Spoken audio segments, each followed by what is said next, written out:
Kumusta mga brad? Isa na yata sa pinakamasayang araw na nangyari sa mga taong underbone lover ay naganap noong February 3, 2024. Opo, yes po, sapagkat dumating na nga po yung matagal nilang hinintay. At yun nga po ay walang iba kundi si Honda Winner X 150.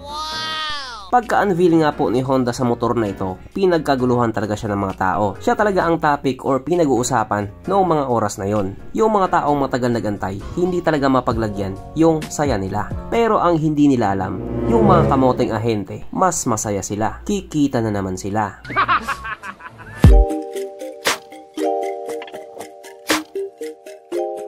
Pero syempre bago tayo magpatuloy, kung bago ka pa lamang napadpad dito sa aking walang kwentang channel, huwag ka na mag-subscribe.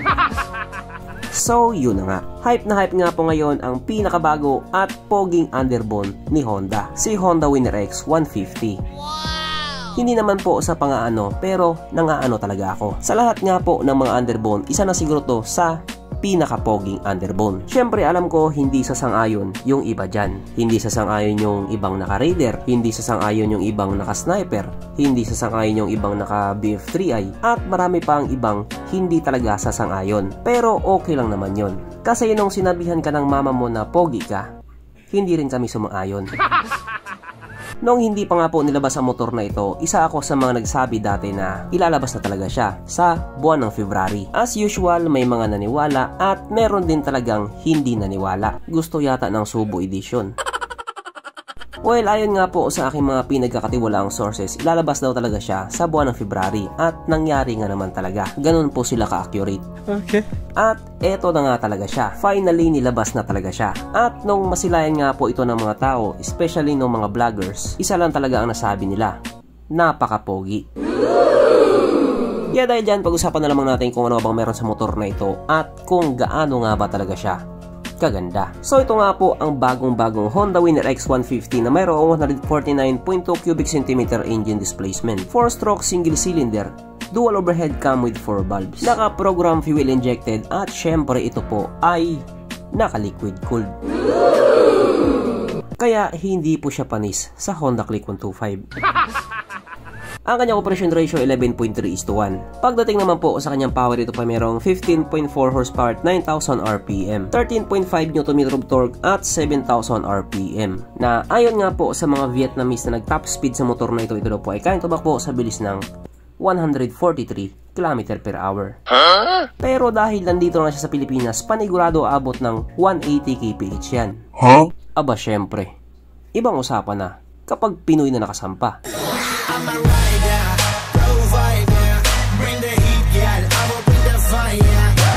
Ang kanyang tangke ay kaya magkarga ng 4.5 liters fuel tank capacity. Na ayon nga po mismo sa claim ni Honda, ito daw po ay kumukonsumo ng 52.3 km/liter. So kahit siya nga po ay isang 150cc na underbone, napakatipid pa rin niya sa gasolina. Pwede talaga siya pang service araw-araw. Yung isang underbone kasi nakilala ko, humihigop din ng sabaw yun. Oh, wala akong binabanggit ha.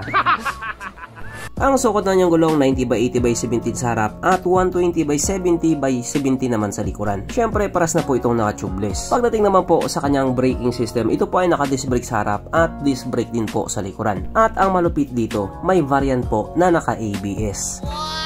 So kung hindi nga po ako nagkakamali, parang dalawa pa lang sila ni BF3i na may ABS. Yung iba kasi wala. Ang kanyang seat height ay mitaas sa 795mm at 151mm naman ang kanyang ground clearance. At ang motor nga po na ito ay may kabuuang bigat na 122 kg. So para nga po sa isang 150cc na underbone, sakto lang yung bigat niya. Balito nga po ay mayroong 6-speed transmission na equip nga po ng assist and sleeper clutch, na katulad nga po doon sa Sniper ng Yamaha. Mapunta naman po tayo sa yung mga features. So ang ilaw nga po sa motor na ito, naka full LED na po. At speaking of ilaw nga po, para sa akin isa sa mga nagpapogi sa kanya ay yung headlight niya, na napaka-aggressive nga po ng datingan.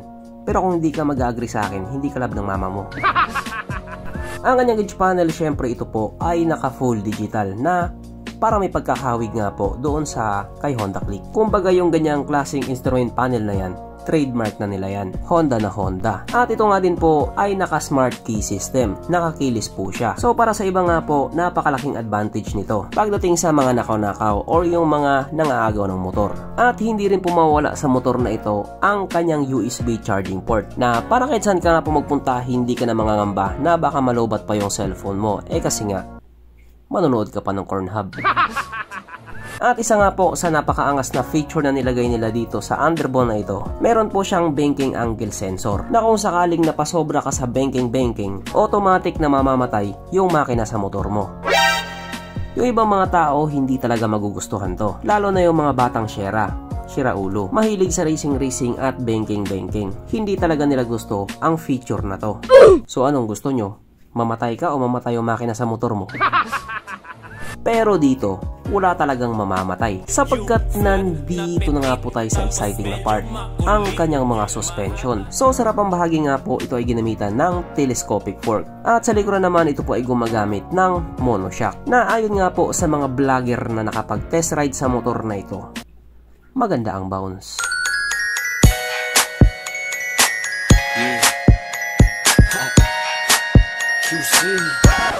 At dahil alam ko na bitin ka pa, eto pa isa.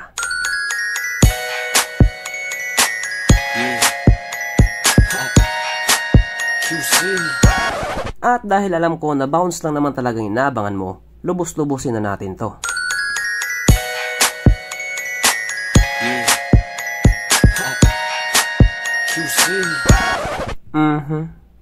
Panigurado, wala talagang nalungkot.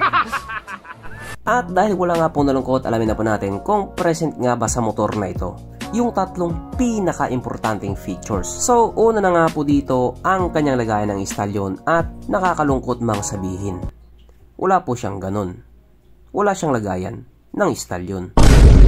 Pangalawa, wala din po siyang sabitan ng pulutan.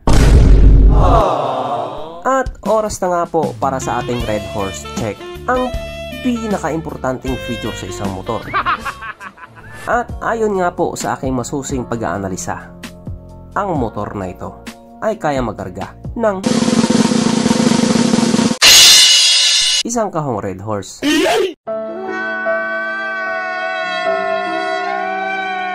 So therefore ang motor na ito, ayoko na lang mag-talk. So bali ang motor nga po na ito ay mayroong tatlong variants. Ito nga po ang standard na walang ABS na may presyong 123,900 pesos. ABS premium na may presyong 129,900 pesos. At ang pangmalakasang ABS racing na may presyong 131,900 pesos.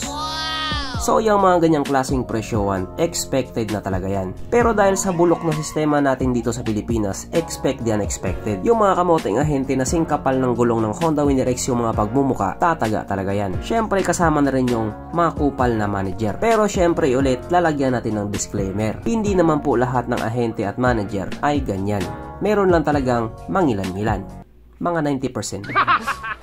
So hanggang dito na lang muna mga brad. Kung may gusto kong sabihin or gustong idagdag doon sa mga sinabi ko, mag-comment ka na lamang sa ibaba. Keep bye.